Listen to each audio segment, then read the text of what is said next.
All right, what's up, everyone? Welcome back. Happy Tuesday night live. Tonight, we are just going to be chilling out, talking about whatever you guys want to talk about. If you're joining live, go ahead and put in the comments where you're watching from, and we'll shout out your hometown or the place you're staying right now or whatever. And also, if you're watching the replay, go ahead and put your location in the comments as well. And yeah, I'll be right back after we roll the intro, let a few more people join, let everyone comment where they're watching from. So stick around. I'll be right back.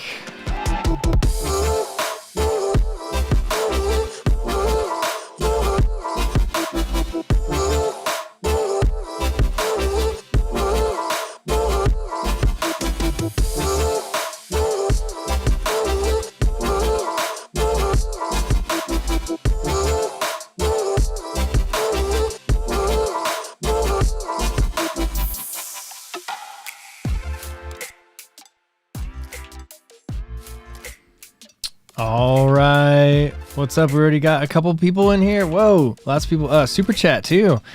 Let me figure out how to get this on the screen here. Super sticker from Samir Chima, hippo character.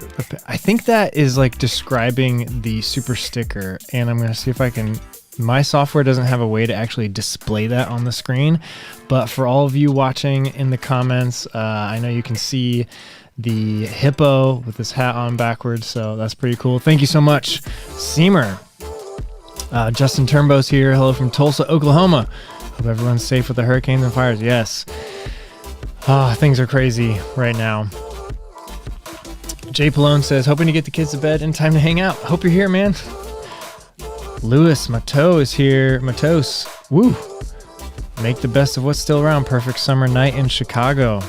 Awesome. Yeah, the humidity did, I don't want to say that the humidity broke, but the humidity is down just a little bit today. I was able to get a much better run in than I have been over the last couple weeks, months.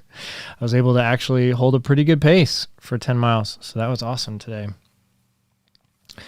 Thanks, Lou. Sweet intro tunes. Awesome. Seamer is from Cary, North Carolina. What's up? Ultra Dad's here. Evening from Ohio. Ultra Dad has Grindstone 100 coming up pretty soon, which was my first 100-miler. So good luck to you. I know you're probably freaking out right now. Chuck runs every day. Hello from Winnipeg, Manitoba. Great channel, Ryan. Training for my first trail 50K next month. Awesome. Are you a daily runner, Chuck? That's pretty cool. I did that for a little bit. I did it for almost a full year. I think I made it to like 298 days or something like that. But Then I had to stop because I did the No Business 100 and could hardly walk the next day. So daily running is fun though. Ernie G's here. Hello from Athens, Greece. What's up? Avon Lake, Ohio is where Lou's from. Mile 62 Trail Running Channel. Greetings from Georgetown, Texas. Awesome. Run V Runs here from Melbourne, Australia. Lockdown. Only thing to look forward to is my daily run. Now at 50 kilometers a week and building, but don't want a lockdown injury. Aiming at UTA next year. Oh yeah, I would not want to be injured during lockdown either. Brian Steinberg runs too much from Grand Rapids. Dave Lee, Plymouth, Massachusetts. Eva Belt, Placerville, California. I've been there. Christy Wiley, hey, from Pennsylvania. What's up? Tommy is here from Chicago, Illinois. Eduardo Sanchez from Chula Vista. Oh my gosh, there's so many people. I don't know. Can we shout them all out? Let's go. Get your questions in too so we can get the discussion rolling. Anything you want to talk about? Running, ultra running, trail running. Doesn't have to be running though. Could be training of any kind. Steve's here from Montreal, Canada. Oliver V says, living in South Korea, I think. That's right. What impact does filming have on you and training runs, even more so on your races? When and why did you commit to vlogging? Looking forward to that push myself. Yeah. Okay. So that's a good question. It changes a lot about how you run because it does take a lot of energy to like think about what you're to force yourself to pull the camera out, to talk, think about what you're going to say, to try and say something intelligent. It doesn't always have to be intelligent, but it does change a lot. And especially during races, I've learned to, like the times that you need to pull the camera out the most are the times you don't want to. Like the times that are like the hardest, like when you're hurting the most, when everything is the ugliest, like that's the time that you should pull the camera out the most. And a lot of people that's the last thing you'd want to do. So yeah, it's been hard, especially recently with my runs have been so difficult in the heat. It's just been like so hard to get myself to carry a camera. And I don't normally take a camera out on every run. I know some people do. Massive respect to Kafuzi, guys like that take their camera out on every single run. I don't. I definitely do on like the long trail runs on the weekend and stuff. But yeah, it's what got me interested in it was Ginger Runner's channel. Jamil Curry also runs Steep Get High. Ethan and Jamil, big time influences years ago. And that's why I started doing it. So good luck, Oliver. Whoa, Chuck runs every day, 1,335 days in a row. That's amazing. That is awesome. Huge congrats. Brendan Burns, hello from Alaska. Chris Smallcombe here, getting runs in between smoke plumes here in Reno. Oh, yeah. That's got to be, that's so sad, like seeing what's going on over there right now. I mean, there's a lot of like bad things going on in the world right now, but since I've been to that area, like Lake Tahoe, more than a couple times, like I can picture that area. I can, I know some of those places that are on fire right now, and it's just, it's really, really sad. Carlos is here from Puerto Rico. What's up? Samir says, what's a good max training run before a 50 miler? I would say do like a marathon, like 26 miles. Maybe if you can push it closer to like 28 or 30 or something, that would be a really good training run. But you don't have to have something massive. I would say for the most part, if you've never done a 50 miler, at least get like somewhere in between 25 and 30 miles of a long run in beforehand. But then once you get to the race, you'll be able to like kind of, it'll be a little bit better because you'll have aid stations and you'll have a lot of other people there and you'll have encouragement and stuff. But I wouldn't stress out if you can't get something more than 25 miles or something before 50 miler. And not everyone, most people, it's not pretty after about 25 miles anyway. So you're going to struggle. You're going to have a hard time. It's going to be a sufferfest. But yeah, that's what I would say. Run V Run says, how do you tape your feet? Is there a standard way to start with using toe socks, but keen to learn what are the areas that need extra protection? So I've done a lot of different things. I've gone with no tape. I've gone with a ton of tape everywhere. And I've kind of settled at somewhere in between because I have found that toe socks, specifically this brand Exoskin, I really like them a lot. And I feel like, there is something going on with the material, but I think a lot of it just has to do with the fact that they're highly compression. They're really tight. And so there's not a whole lot of movement in it. There's not anything loose. There's not any extra seams. They're really thin. And so like I said, I've gone from nothing to this one race I did. I think I taped my big toe and I taped the two toes next to it on each foot, just like tape around and over the top, kind of like to just prevent from blisters. And that helped. But it was a lot. And I taped the bottom, like the pad of my foot one time. And for maybe the last 300 or 400s I've done, I taped my heel. And that really does help. And I will probably continue to do that until I have like an issue with the tape or something or get tired of it. But especially on races that have like a lot of steep vertical, like my heels would always get blisters, and that would always cause, pain and just general like suffering like throughout the race. But I found that when I tape my heel, just like a piece of tape kind of under and then like 2 or 3 around the back, it just kind of like forms like a heel cup kind of. And I always use Leuco tape. That stuff does not come off. Like you feel like you're like ripping your skin off after the race when you actually do have to take it off. But I always use Leuco tape. It just works really great. I used to also use like a spray glue on beforehand because that's what they do like in physical therapy, like when I would go there. But I don't use that anymore because the Leuco tape seems like it works just fine.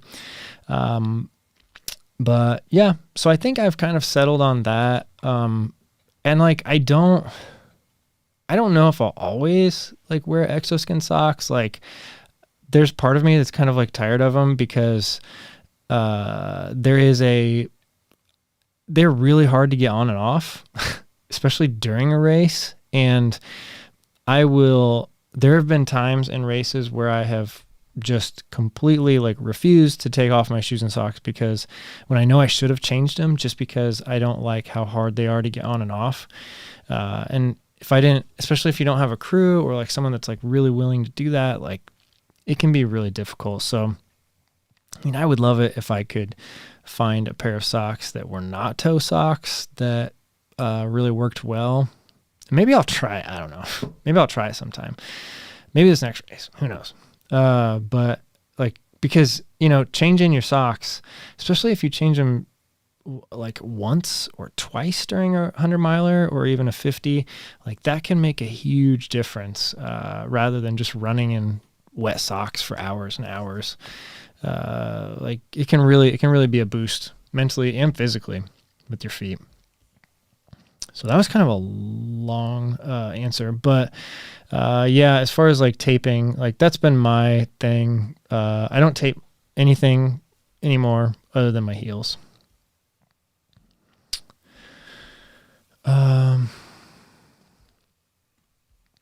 Mile 62 Trail Running Channel says, why do American men struggle to place top 3 at UTMB? Good question. I think that like part of it is the a lot of our top male runners right now are trying to do maybe too much, in my opinion. You look at the most recent successes that people have had, like Tim Tollefson has been like, I think he was third once or twice. David Laney was pretty high. Like there's been some others that I've probably forgotten about, but I believe they didn't really do much of anything except for UTMB. But like the last couple of years, a lot of the runners, the United States male runners, have tried to do Western States and UTMB, or Hard Rock and UTMB. And they kind of like, I don't know, maybe we're just spreading ourselves too thin during these races. Doing these like high profile races that, you know, sponsors are really pushing people. I think that's another thing is like we don't, amateur runners, like most of us, probably don't understand the amount of pressure that these professional athletes are under from their sponsors to do these high profile races like Western States, like to try to get into Hard Rock, especially if you're in Hard Rock, to keep doing it. And then UTMB races like that. But like to race your way into Western States, you have to put a really massive effort into like 100K or something. And then a few months later, you have to run Western States. And then if you try to double and do UTMB also, there's just like, I mean, the body can only take so much. And so I'm worried that maybe our top men are focused on maybe too many races. But I also think that there is a definite I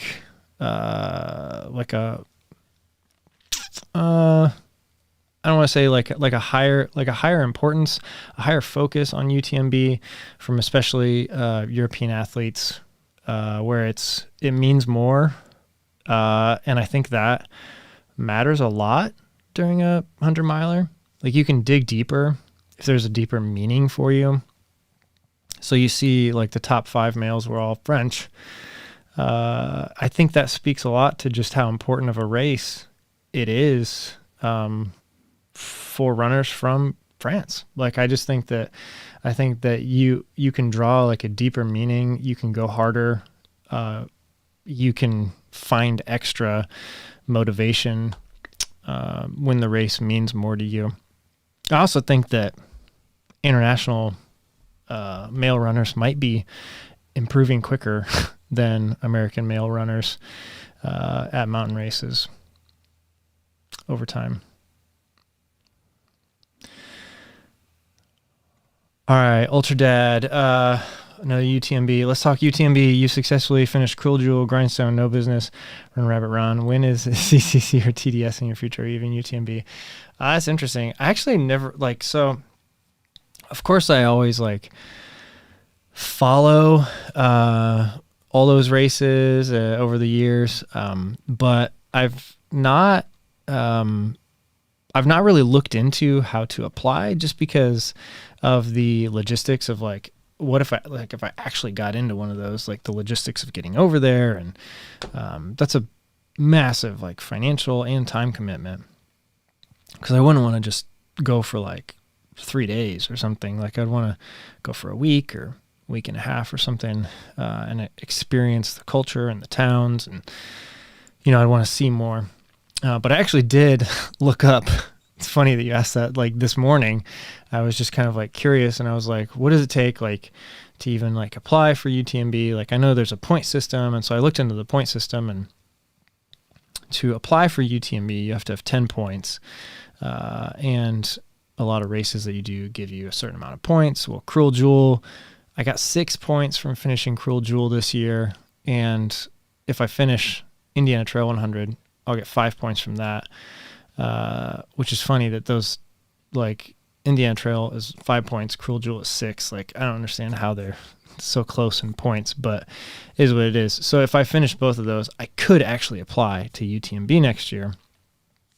And then just from the 6 points at Cruel Jewel, I think I could just straight up apply to CCC. But yeah, I'm not exactly sure. Probably won't, just because with like the age of our kids and everything, like I don't think a family trip to Europe is like in the cards. And I probably wouldn't want to go there alone. I don't know. Maybe in a couple years. We'll see. It would be amazing though.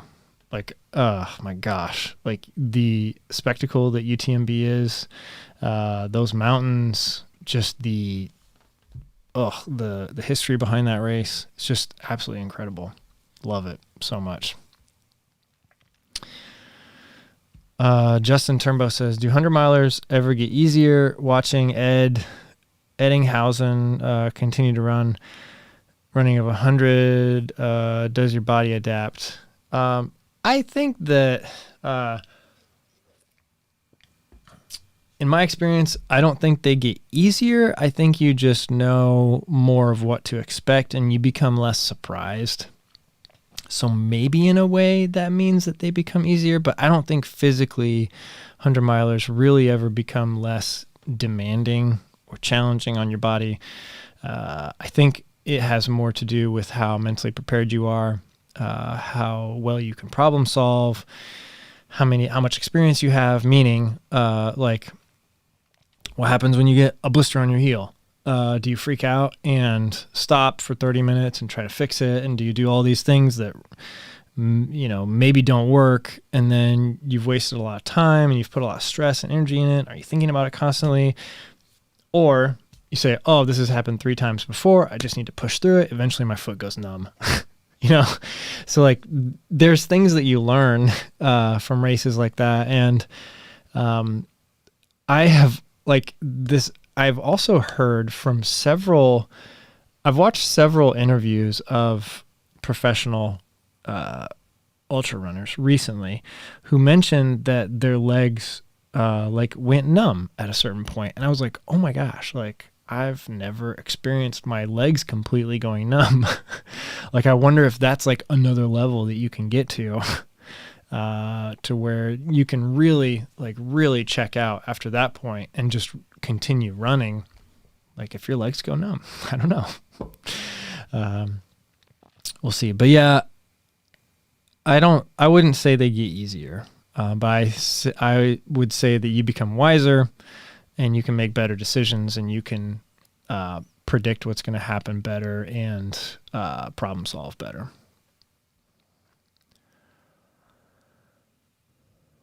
Let's see. Dave Lee 7 says, my last long run before my first 100-miler is a 50K race, Barkley Fall Classic. Oh gosh. That's much more than the 50K race. I would say that's the effort of at least a 50-miler or maybe more, maybe 100K.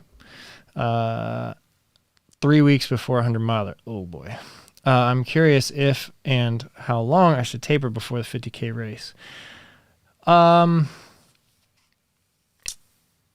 Yeah, I would say it depends a lot on your experience and what your tapers have been like in the past. But if you're in that scenario, the 50K is really close to your 100, and you've picked a really, really hard 50K. So I would say maybe start your taper for the 50K 2 weeks early, and then kind of just picture it as like almost like a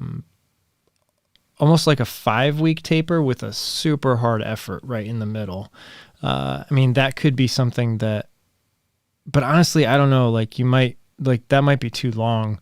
You might lose too much fitness before you're 100.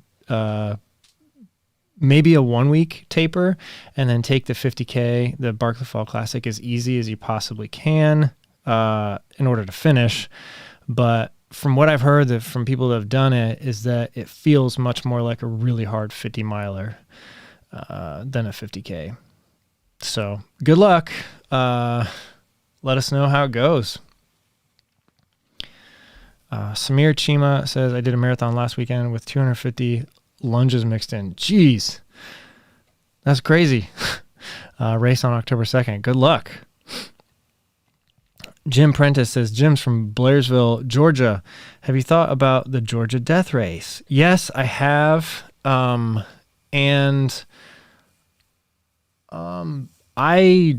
don't think I'm going to be doing any of Sean's races. I'll say that. I love Georgia and I love those mountains and I love those trails. But yeah, I'm not going to be pursuing any of his races in the future.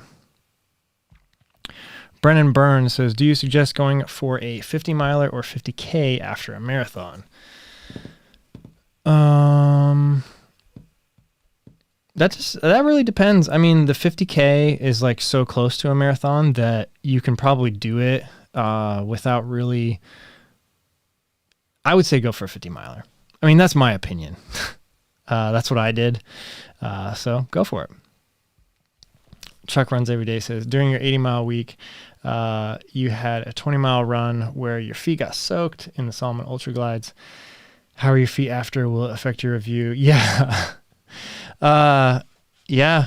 Like I will say, like, and I'll mention it in my review, I think there's a lot of really, really good things about those shoes.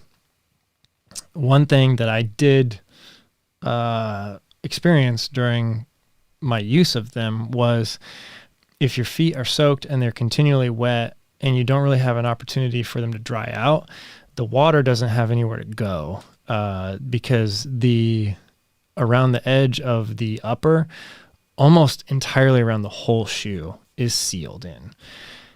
And that's just kind of like, it's kind of a bummer that Salomon would do that. Honestly, really surprises me because you would think that they're testing this in wet conditions. And so it's just kind of surprising. They just didn't work in hot, humid, wet environment. If it was a dry environment, like I'm really interested to see.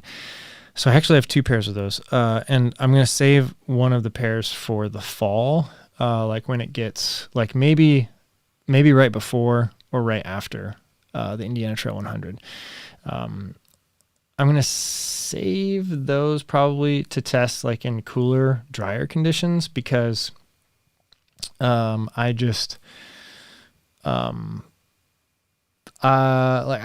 think they'll work better in those situations.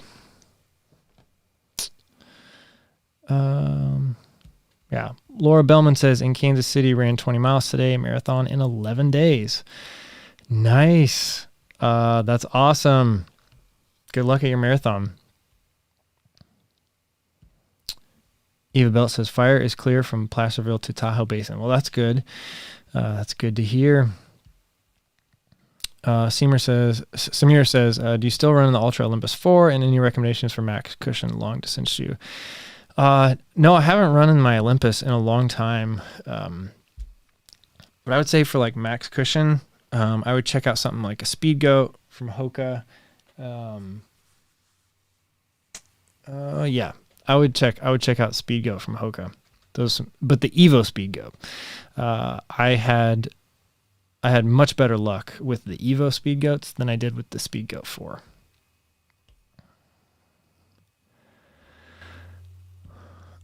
Chris Rhodes says, getting ready for a self-supported 50 miler in November, struggling with hydration. Can't seem to get enough hydration. Any help? Also, what's your favorite product for this? So yeah, this is a really hard topic to nail down for everybody. So it's not just you, Chris, don't worry. There's like several parts of the hydration. Like you've got the actual water that you need, but then you've got electrolytes that you need as well. And those have to work together and you have to have the right mix. So I would recommend,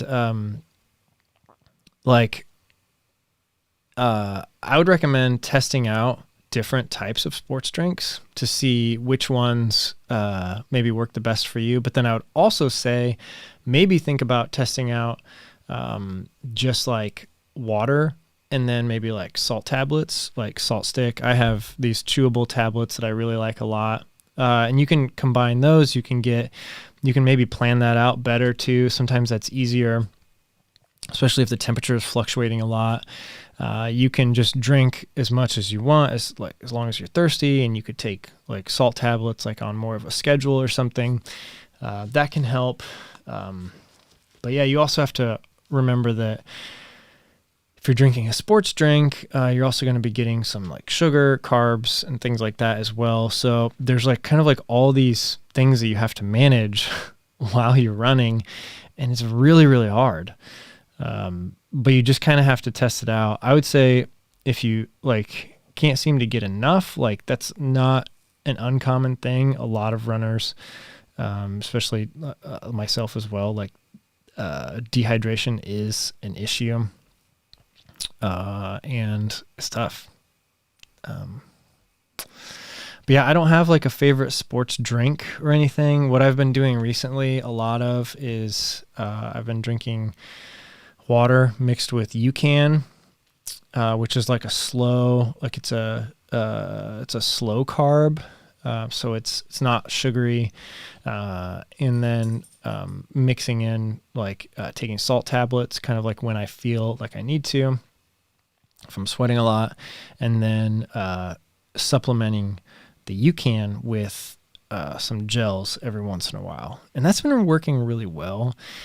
There's a lot of times in 100 milers, and I just watched the I Run Far interview with Courtney DeWalter, which was great, post-race interview with her, and she was talking about how she always, during races, hits a point where she has to go to a liquid diet. And I was like, oh my gosh, like that's me, like me too.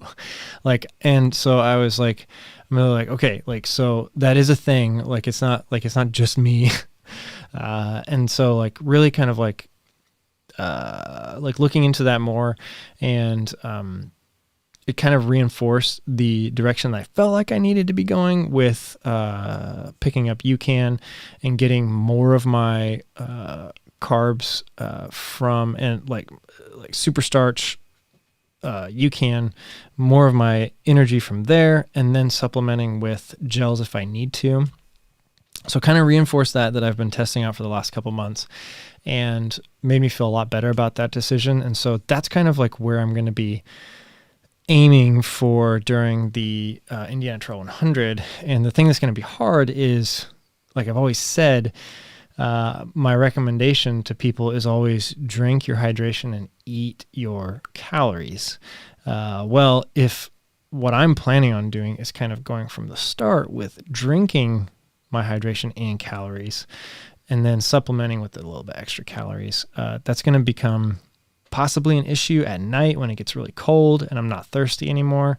So I'm going to have to figure that out, and hopefully I'll be able to like supplement with like easy stuff at aid stations, like lots of, hopefully there'll be some fruit there, things like that I can eat quickly, and then have stuff at my, my crew, have things for me as well, if the night gets really cold and I'm not wanting to drink, so much, and then getting low on calories, so, it's tough. Like this is a hard thing to nail down.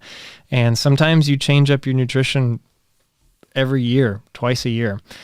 That's why I was sponsored by a nutrition company once a couple years ago. And the only way I would ever do that again is if it was like, if I was totally sure that that's where I needed to go. I'm much more comfortable with being able to try anything and everything out there.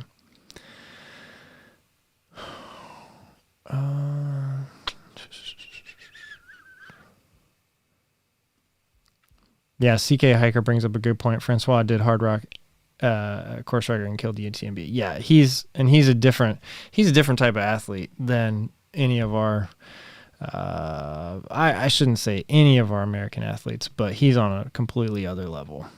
He's amazing.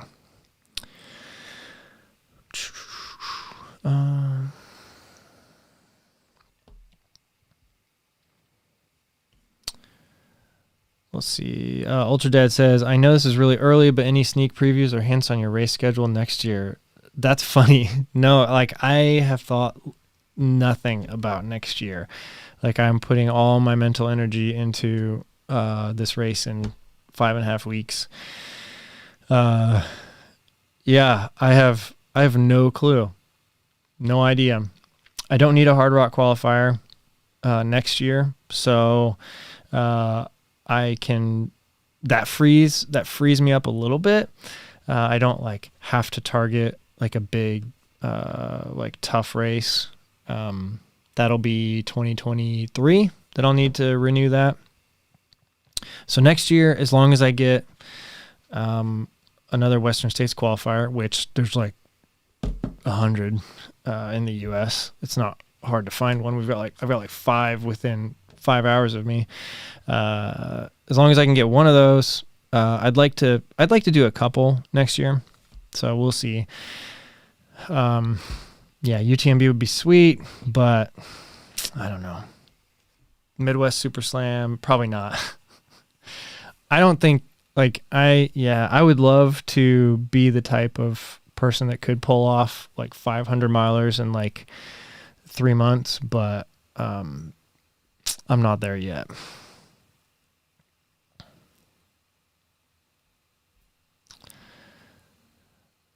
See, Aaron Townsend says, hey, Ryan, we'll be using poles for the first time at the next hundo. We'll be using the Lucky Micro Trails. Nice. I think that's what I have too. Do you have any tips or suggestions for using poles? Never used them before. Yeah, I mean, just get out and practice a couple times with them. But I would say that my biggest advice would be to learn how to learn all the ins and outs about them. Use them like more than you think you need to, like to practice.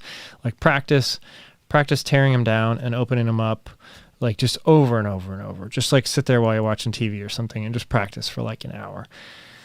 Because there's going to be so many times in the race where you might be running a flat section for maybe a mile or two, and it would be really beneficial to just take 10 seconds to break them down and throw them on your back, and then be able to run freely with your hands free for the next 10, 15 minutes, an hour, whatever you have in front of you.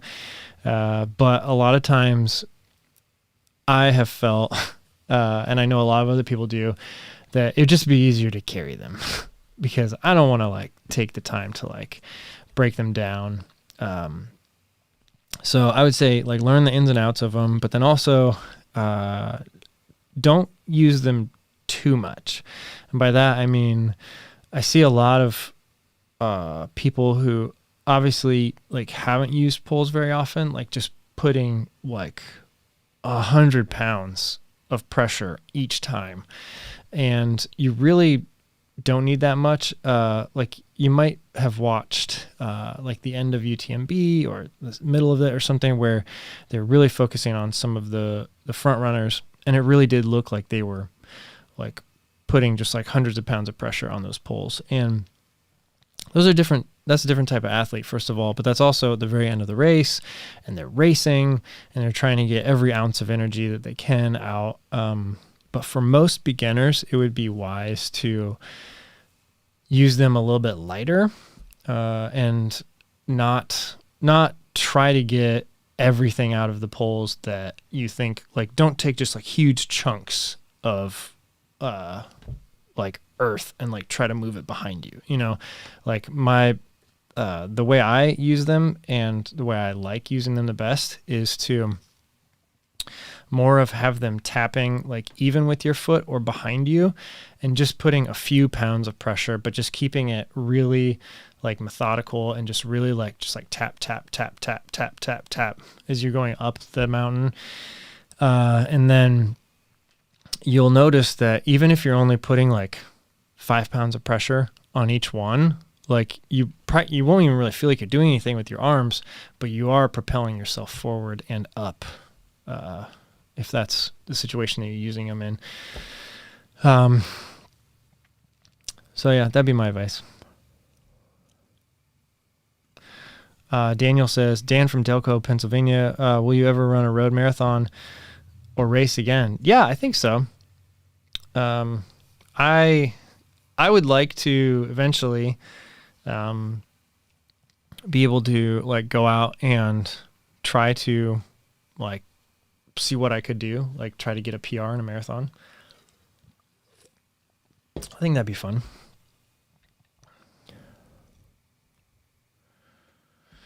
RB says, is chafing inevitable, or do you have any advice on how to manage this issue? Thanks. I think that it like, okay, so like sometimes it is inevitable. If the weather is just wrong, or like meaning if it's like raining a lot or humid or something's rubbing in a weird way, like just a couple weeks ago, like I think I might have a scar, but my pack, I did a 28 miler and my pack was just rubbing on my neck and I couldn't get it to stop rubbing, and it like just like cut like into my neck, and I actually like had to like use like alcohol and like what do you call it, like Neosporin or whatever for a couple days, like let it heal, wear a Band-Aid. Like it was like it really messed up my neck, and I'm like, what the heck, like this pack, like I've used this pack a lot, and I just like couldn't have predicted it. It just happened. So sometimes something like that could totally go wrong, and so in a race it would help to have like backup plans. So for me, like I would have had, you know, hopefully I would have been able to find some sort of like tape, like at an aid station or in my drop bag or something, and I could have put some tape like over that spot to like stop it from rubbing. That could have helped. But yeah, like other areas, it like there's different products that you can use, like squirrel's nut butter. There's this like sports shield. There's Body Glide. Like there's all sorts of stuff that's good to have handy. But then also like the clothes you wear are really important. I'm doing a review for a pair of shorts right now that are really, really great. And I'll probably end up using them for my 100 coming up here. But they've got like a spandex kind of liner in them, and that really helps. So the clothes you wear is really important. Having products handy, like squirrel's nut butter or something like that, or tape, when things go wrong, that can be really important. But yeah, sometimes you go and nothing comes up, and sometimes it's a nightmare.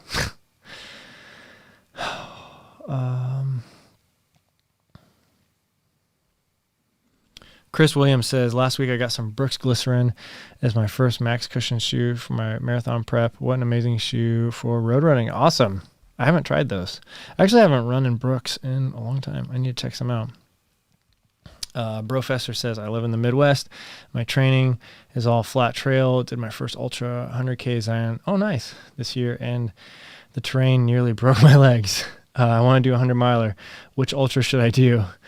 I mean, you have so many different types of races to choose from. I would say if you really liked like something like Zion, I would go back, like try something like that out west again, or something like on the East Coast that has more climbing. If you liked the fact that it almost broke your legs, but if you didn't like that, maybe you'd want to, oh, what's up, Justin? Thanks. Long live the buckle cam. Yeah, let's check it out. Where is it at? Here we go. Buckle cam. Thanks, Justin, for your super generous super chat. This is something that we've been doing recently, last couple weeks, months maybe. I have a permanent camera set up over there now, so that anytime we want during the live streams, we can check in on the buckles and see how they're doing. So thanks, Justin.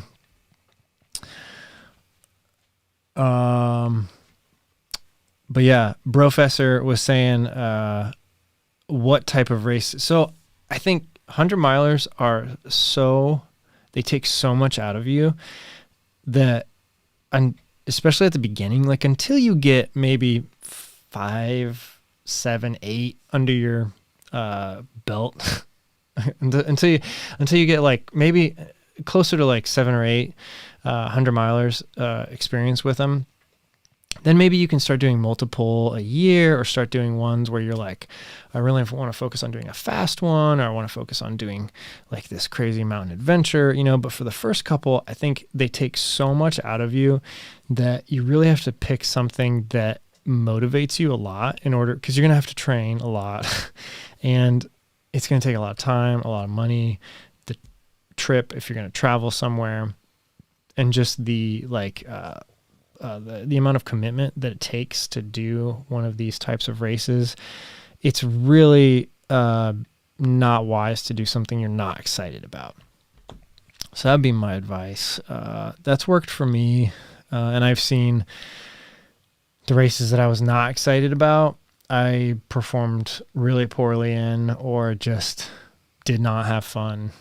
But the races I was excited about, it's a totally different story.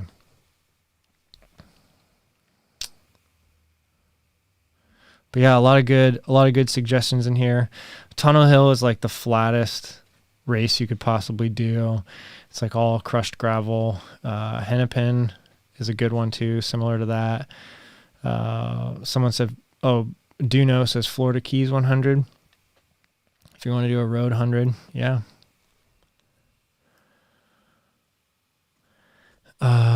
Daniel says, I have a 4-day, 320-mile bike tour that ends a week before Hallucination 100. Am I screwed or enough time to recover? Oh, that's actually probably great, honestly, because you're going to be getting a lot of, well, depending on how hard you ride it.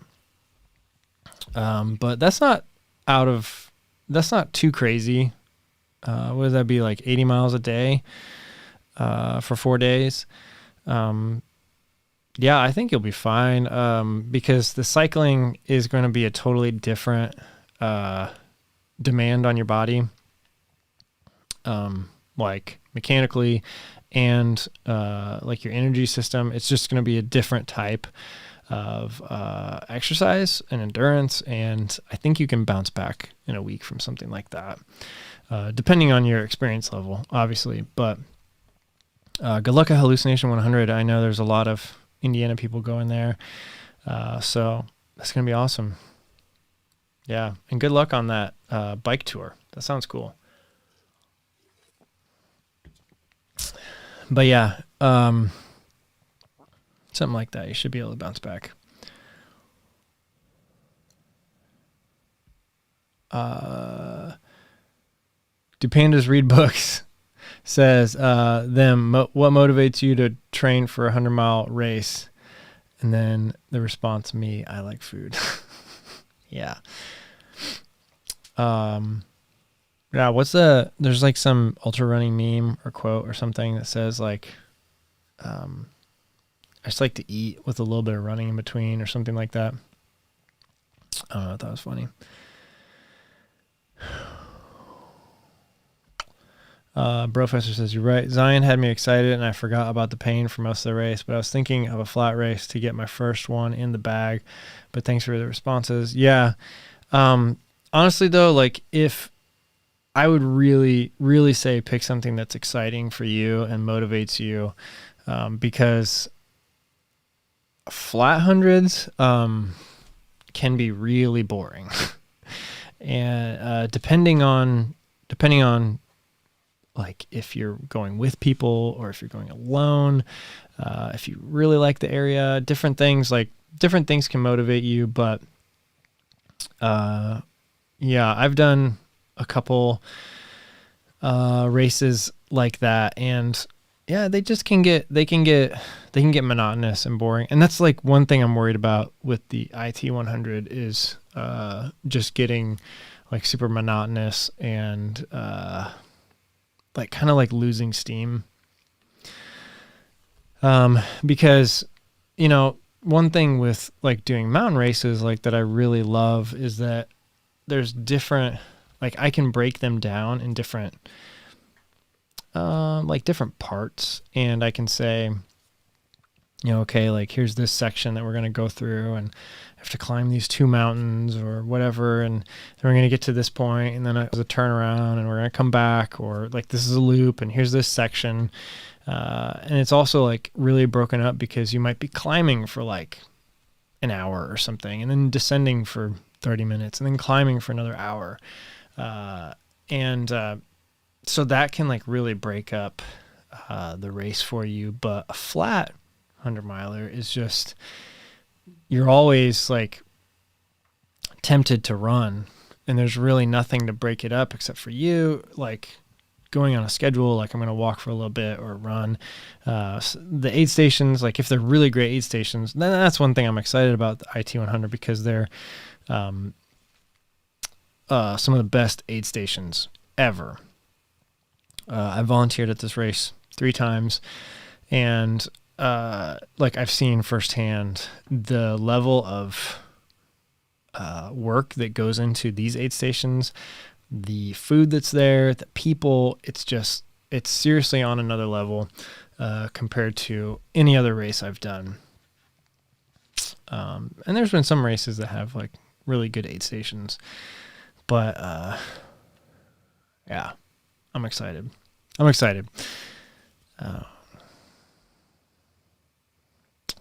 Chuck runs every day, says best waist belt for keeping your GoPro and stick on long runs. I usually wear a flip belt.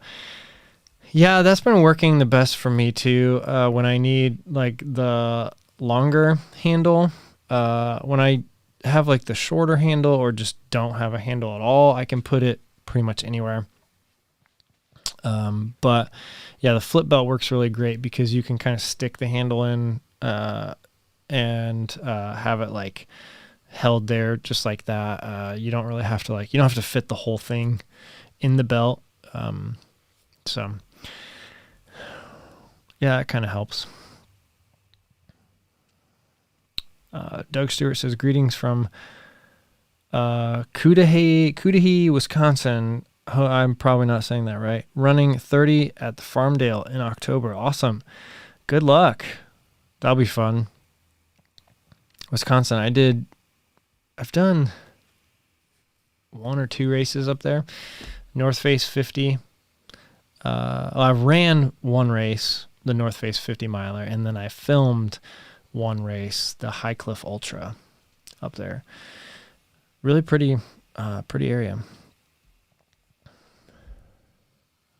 Motivation Theory Running says, I just ran a flat 50K, and it was bizarre not having natural hiking or climbing breaks. I just had to run the whole time and force myself to walk to not go too fast and blow up. Yeah, and that was my problem at one of these races I did, the Kettle 100 a couple years ago, where I just probably ran a little bit too much for my level of training at that time.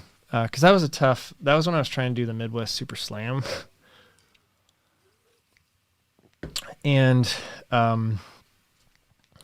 admittedly, I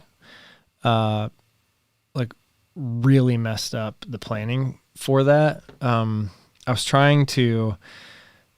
It started the first race was in June, Kettle 100, and then the last race was in October. And so I was like planning out my training, and I was thinking, okay, like I really don't want to do like a 4 or 5 month lead up to the first race and peak for that, and then try to hold that type of fitness for all these races. So I said, okay, I'm going to do more of I think I did like a 12-week build up to the first one, and then was thinking, okay, I'll peak like maybe after right at the second or third race. And so I went into that first one, like definitely was undertrained, like wasn't in the right spot. Like I was trained like I ran a really good 50 miler, and then I hiked for 12 miles and I basically did 100K at that race. So I was probably about maybe 6 or 8 weeks away from really being ready to, maybe less than that, but I was not ready to do the 100 miler at the pace I wanted to. And so yeah, I definitely did go out too fast, and learned that lesson the hard way. I'm hoping that this one will be different though. Like I think, the Indiana Trail 100, like you can run almost everything. There's only a couple climbs that, really should be hiked. But nothing's like super long. Yeah. So we'll see. I mean, when I went there a couple weeks ago, I did the loop in like 4 hours and 20 minutes.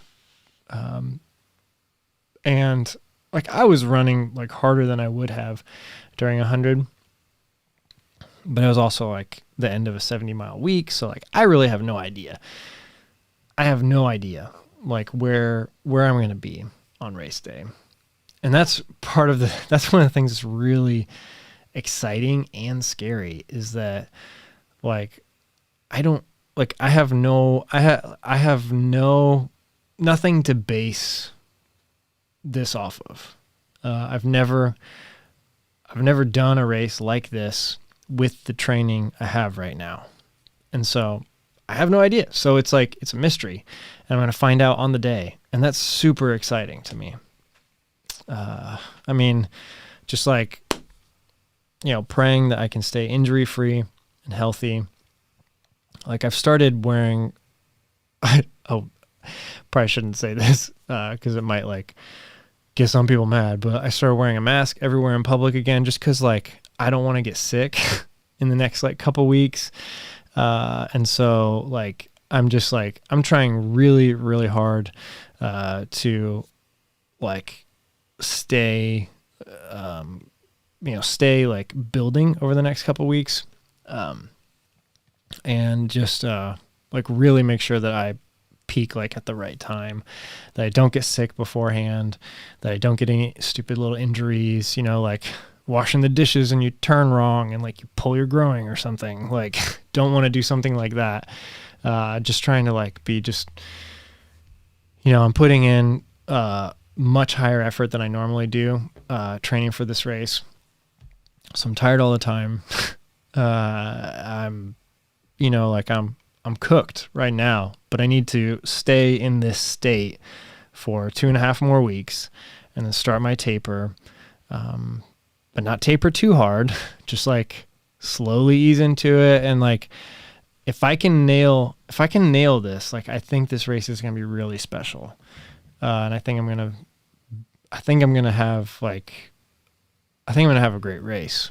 But if something goes wrong in the next couple weeks or I screw up the taper, it's going to be a tough one because I'm going to go out too hard and I'm going to blow up at like 50 miles. So I just really need to be careful over the next couple weeks. And I really need to just like focus on my training and my taper, eating, sleeping, stuff like that.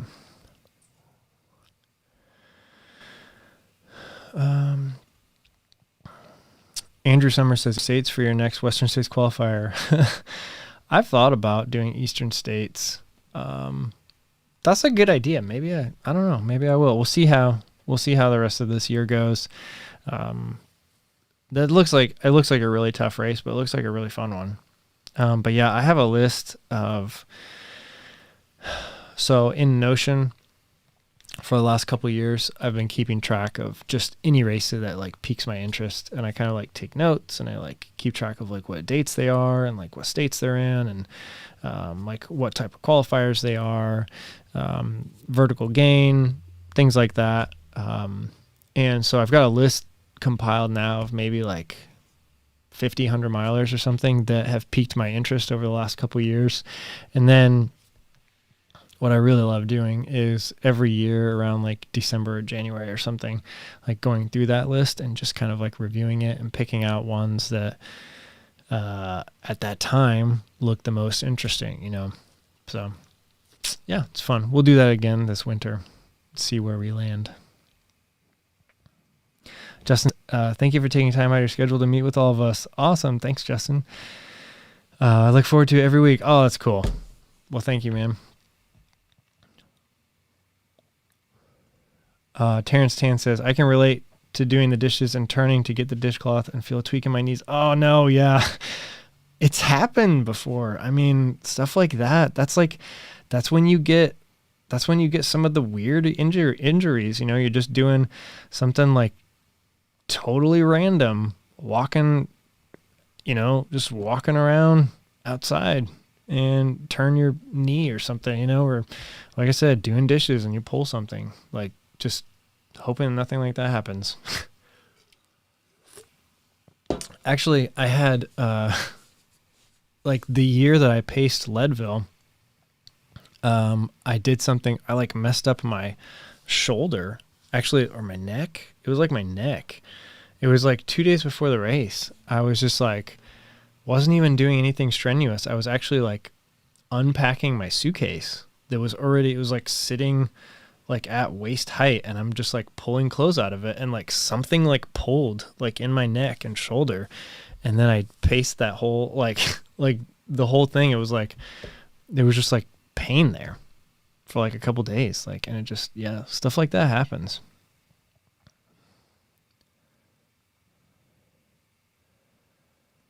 Stephen McNeil says church runs. I'd use the Osprey Light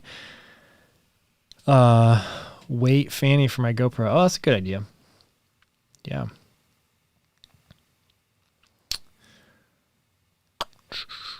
Danielle says, I'll never understand a person who gets mad at others for it. Yeah, I totally get it. I'm with you. Ultra Dad, Vermont 100. I don't know. So I watched a documentary about that a couple years ago, and it looked good. It looked interesting. I don't know though. It's a good one from what I've heard. Motivation Theory Ryan says, I always have a tendency to err on the side of slightly undertrained rather than pushing too hard and being injured. End up tapering too hard. Yeah, I always worry about getting sick in the last week even. Yeah. I'm right with you on that. Like, I'm really trying to do this taper right. Like, I'm really like reviewing all of my like years of coaching notes and everything, trying to do like, what would I do if I was coaching myself? And cause I basically am, but, yeah, I like the taper is one of the hardest things to get right, because if you do it wrong and you just slack off, and you do like a 2-week taper, you're not going to lose a ton of your fitness, but you're going to lose, like, you always lose some fitness during a taper, but that's part of it. Like, that's the other side of the coin. Like, that's going to happen. Like, when you're tapering, you're trying to freshen up and recover. But in order to do that, you have to train less. And so you're gonna lose a little bit of your fitness. The goal is to maximize your freshness and not lose so much though. And so that's where, like, I'm thinking with the volume that I've built up, like, I really want to kind of take like 3 weeks, but the first week of that is really, it's going to be just a slight dip. So wherever I end up in a couple weeks, whether I'm still doing like 80 milers or whether I'm up to like higher than that or whatever, the first week will be a slight dip, and then the second week will drop maybe half of that, and the last week will be like super minimal. So that's kind of like my goal.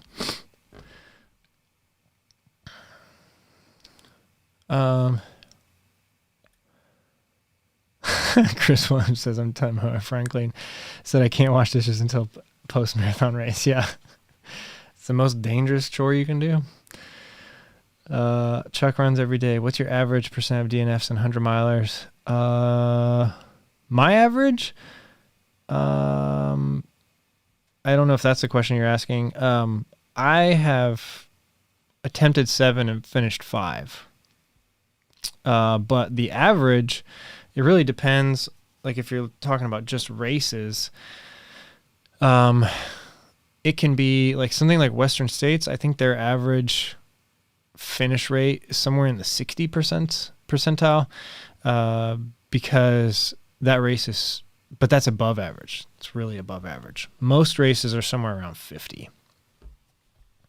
But the bigger, more iconic the race, you'll see a higher finish rate because people put so much effort into training for it. And they put so much effort into finishing it, and they usually bring big crews and they have a lot of help.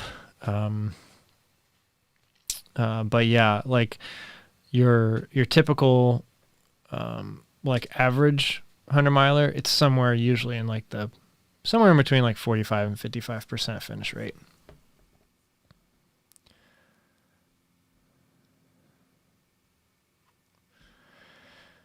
Steven says, out of 17 trail 100, I've DNF2, Leadville and Bighorn. Ouch. Yeah, those are tough ones. Yeah, Leadville, I really want to do that race. I paced it once, but I really want to do it. Bighorn is one that I've looked at several times, but never, like, I don't know too much about it.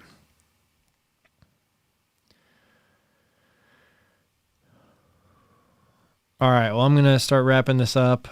Thank you all for joining. Yeah, it looks like everyone, I think I answered all the questions. A lot of people are going to start telling their family they can't do dishes. Uh-oh. But yeah, thank you all for joining. This was a great night. Thank you to just everyone for stopping by, for watching the videos as they have been coming out. I know that like typically in the past I've been doing like 3 to 4 videos a week, and these last couple weeks it's been less than that, 1 or 2, and that's just because like I am just so tired all the time. Like, I don't know, like, I really wish I could do more, like, daily vlog stuff, but I would have to quit my job, or one of my jobs. But yeah, I would love to do more, like, and be able to train high like this, but unfortunately, like, one has to give. So as soon as I start tapering and get into the race and everything, like, videos will be coming out a lot more often. So just letting you guys know that. But yeah, thanks for everyone for joining. Everyone, with these last second comments. Do know Cascade Crest 100 is a Hard Rock and Western States qualifier if anyone wants to get both. Yes. That's a race that just happened this past weekend, and that's very high on my list. Just throwing that out there. But it's a lottery, so depending on a lot of things, I don't actually know how hard it is to get into that race, but I don't think I've ever applied for it. I know a couple people that have applied for it and did not get in, but yeah, that's a good one too. Yeah, like Chris says, smash the like button, everyone. So, all right, guys, thanks for stopping by. I will see you again very soon. Bye.